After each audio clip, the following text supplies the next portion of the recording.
Hello, my dreamers! Welcome back! It's Maya Joy, and today I have something very special to share with you all.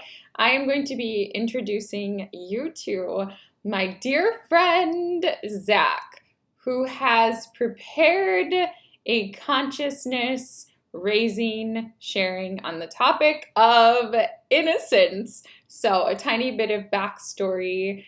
Zach is a medical student and future doctor who is extremely spiritually gifted. He's an Akashic Records reader and is massively tuned in. And we've been friends for a while now, and probably a month or so ago now, he said, Maya, I have something that I wrote last night. Would you like to hear it? It's just a little something that came through on the topic of innocence.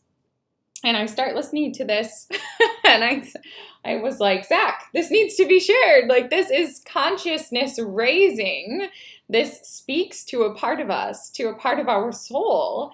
This is speaking to my soul. I'm going to make this into a video to share with my subscribers. So what you're about to listen to is that video/audio presentation. And yeah, thank you, Zach.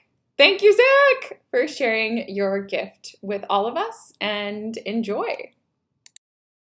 So I'd like to thank you, Maya, for featuring me on your channel. I'm very honored to be on here. Today, I'd like to share with everybody one of a series of writings that has been given to me by Spirit. The topics vary, but are always really profound and leave me quite shocked once they've come through. Today's particular topic is on innocence. So, without further ado,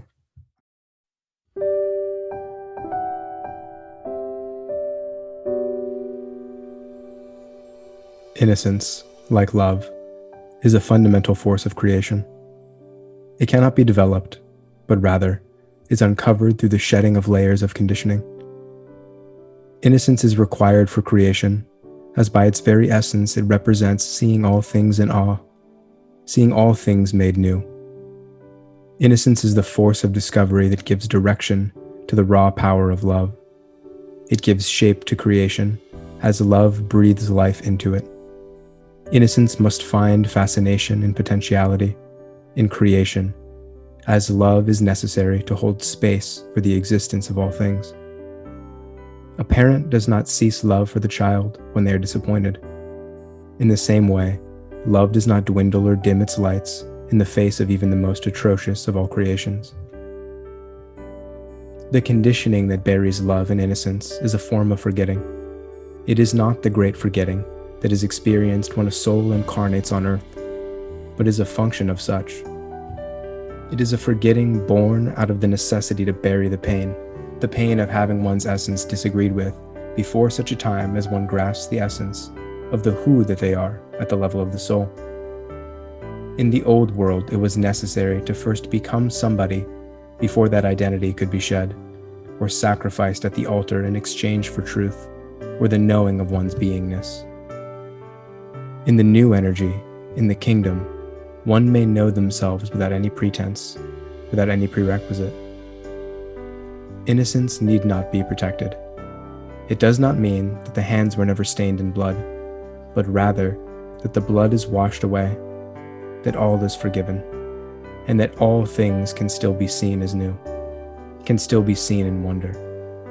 Innocence need not be protected, so long as knowingness is prioritized. Innocence is not cultivated.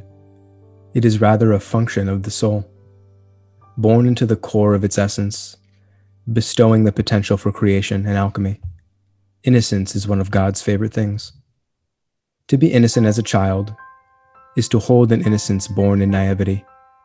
It is a spark of true innocence which can kindle into a flame once it is unburied. You see, life covers our spark. Not life with a capital L, but life as designed by the mind. Life as a function of society. It sets rules of engagements, rules for the ways things and people should be.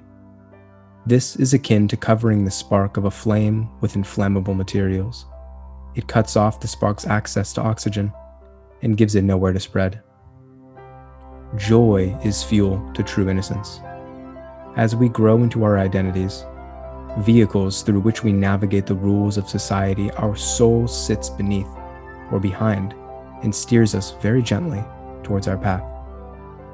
This soul is what experiences joy, what experiences love. Or perhaps it is more accurate to say that the soul is in parts joy and love.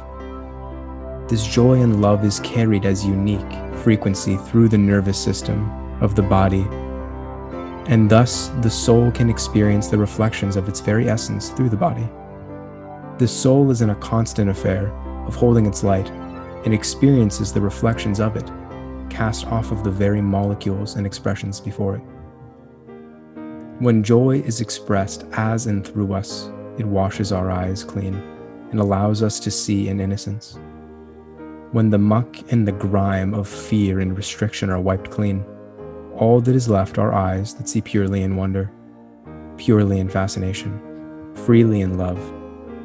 This is the joy of the soul, and as it breathes its oxygen onto that spark, even those things that were once inflammable are changed, realized as part and parcel of God, and are set ablaze by the white-hot fire of innocence. And all things become flammable as the eyes of innocence turn their flame upon all they see. And just as a forest may burn under the alchemy and force of flame, so too do all things in creation change as innocence burns them clean. Fire, as a function, breaks all matter down to its component atoms by liberating the energy and the bonds holding it in structure. The will of nature and humanity alike are the artists of the Etch-a-Sketch, and fire is the force that shakes it clean. This is as true for the flame of innocence as it is for fire. It breaks all things down to their true essence, and the true essence is the soul, which is at one with all things, including joy, bliss, peace, and love. Innocence is the mark of a man set free, of a woman liberated, of a being known in their sovereignty. Innocence is wisdom. Innocence is bliss. Innocence is creation. And creation is what you are, as you create it.